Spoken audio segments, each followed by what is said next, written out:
So I want to give us a bit of a history lesson and go, 17,000 years ago, and think about how communication has changed over that time. We're going to take big steps, don't worry, we're not going to be here that long.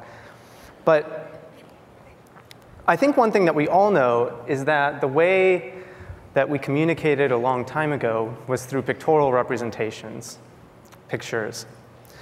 They communicated our story, who we were. And as time went on, we were able to make tons of innovations in technology, in transportation, and we had three major innovations in our writing system.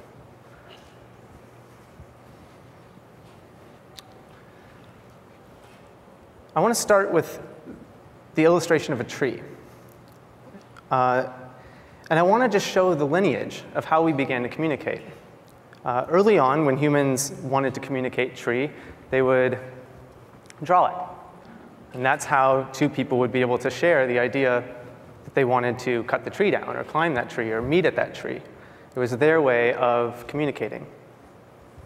As time went on, we developed an ideographic form of language, which has a striking similarity to the pictorial representation of that tree. And if we investigate it a bit further, we realize that it was just the grouping of those symbols that formed more complex things, like the Chinese symbol for forest. The first one being tree, a grouping of that being forest. A very simple idea. Ideographic communication was the natural progression in our language. But there were some problems with that. Ideographic communication was incredibly difficult, and it took an incredibly long amount of time to be able to communicate all of the ideas in the world. The second innovation in our communication history was syllabic, where all of a sudden a symbol represented a pronunciation. This really came to be in Japan. This is a hiragana symbol for the same thing that we just saw, a tree. And it's still a very simple character, but there's absolutely no representation of the physical form. We left that physical form. There's absolutely no pictorial representation of tree whatsoever. This spread across the world. Every corner of the world started adapting different forms of language before we get to the third type of language known as phonetic. This is the symbol that we use today. And though we have many cultures that are all geographically isolated, we still use a very common alphabet and symbol in order to communicate a particular idea. But there are problems with that as well.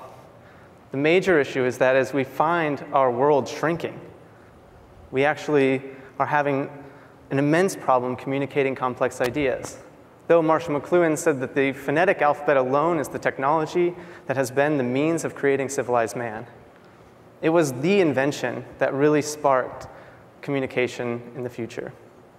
So we look at our global village today, and we realize that we've been able to have planes circle the Earth, fiber optic cables buried underneath the ocean surface, but we still have a major issue, which I think is epitomized in this image. You see an individual holding a sign written in his native language with another language on top of that, neither of which is communicated to everyone in the world, only a small fraction of the world. But the symbol that's truly universal is the symbol that everyone else is using, the people that are around them holding up two fingers, the universal sign and symbol for peace. And that made me reflect and think about that earlier form of communication, that tree, that pictorial representation, and how it actually unites us and how it connects us. Otto Neurath said that words divide and images unite. And I still believe that that's very true today. If we look around, think about how many times symbols and icons in the pictorial visual language is around us. It allows us to navigate through our complex world, both in the physical space and in the digital space. So if you pick up your iPhone, I dare you to try and interact with it at all, whatsoever, without touching a single icon. It's going to be incredibly difficult to, right from the start. Not to mention the various services that you're going to have to use once you interact with that device.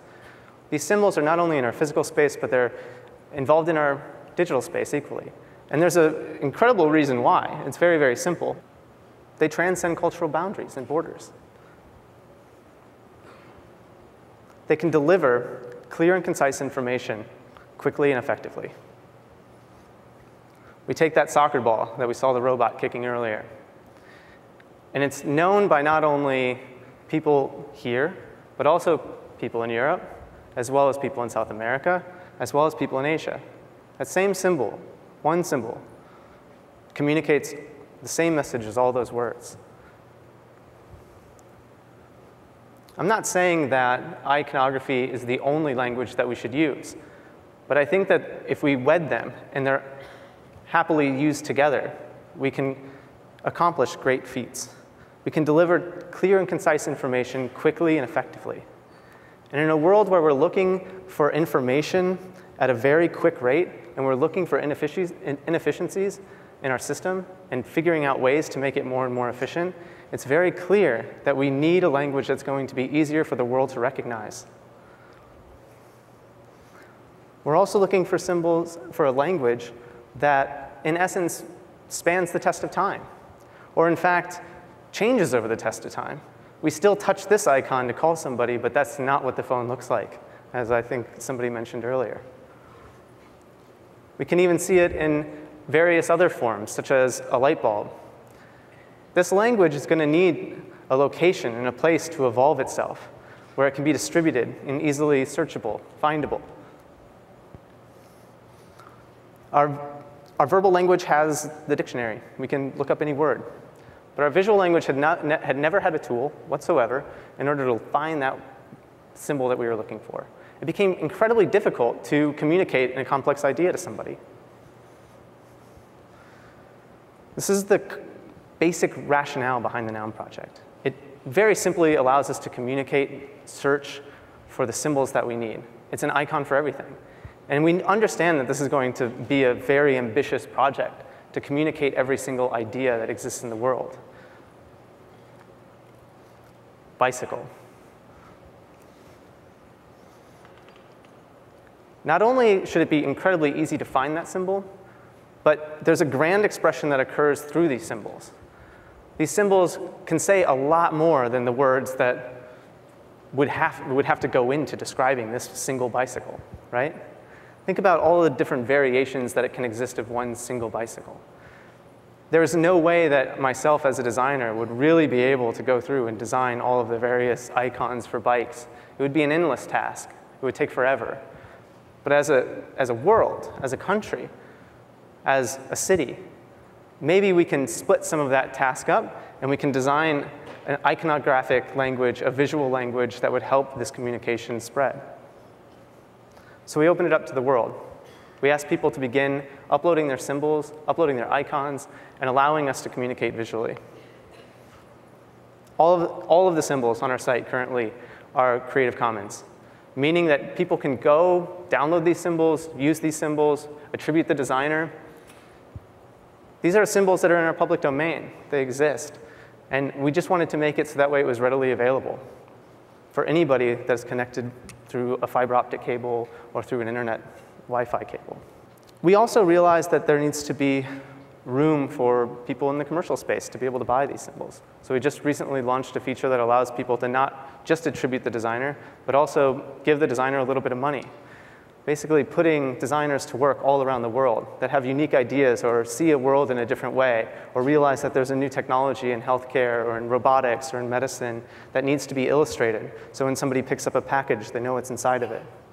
So designers around the world have been able to really submit their symbols and build a collection of icons communicating complex things, like Adam Whitcroft from the UK, who has a couple illustrations of wind on this page. Really beautiful stuff. Simple things that we've seen 100 times, but there's so many different ways to uniquely express one single idea. We recently uploaded the United Nations symbol for humanitarian aid efforts, a symbol suite of over 200 icons that are available for the world to download. It all of a sudden makes, with great ease, that ability to communicate to somebody that there's a child combatant over there, or there's a landmine over there, watch out. Sure, this isn't going to solve all of the world's problems, but it's one solution that just makes it a little bit easier to find that symbol, to download it, to mark that spot, and to communicate with anyone at any time. We've also been teaming up with different organizations around the world. I'm heading to the Red Cross tomorrow to work on disaster relief efforts in a series that we call Iconothons. And in those Iconothons, similar to a hackathon, we're essentially designing the world's visual language for socially oriented good. To be able to say that this parking meter is broken in the city of San Francisco, or to be able to communicate that barking dogs are existing in this neighborhood, or no barking dogs, please, because my child is trying to sleep. Different things that communities are having problems with, we can find symbol solutions for them, so that way the world can communicate quickly and effectively. I just want to end with the notion that with technology, we can take something that historically, that 17,000 years ago was the way that we communicated, and we can bridge a gap, and we can actually communicate in the same way that we communicated then.